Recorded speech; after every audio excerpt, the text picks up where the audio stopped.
Hola, hoy vamos a ver cómo fácilmente personalizar el fondo de pantalla de llamada en Samsung Galaxy Tab Active 5 Pro.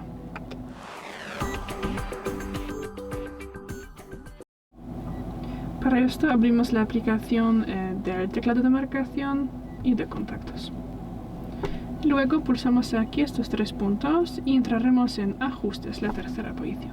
Y aquí nos interesa fondo de pantalla de llamada. Luego pulsamos Fondo y podemos seleccionar una foto.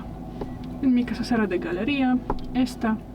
Aquí también podemos ajustarla un poquito y luego confirmamos con usar como fondo de llamada y ya, es todo. Gracias por el vídeo, danos un like y suscríbanos. Hasta luego.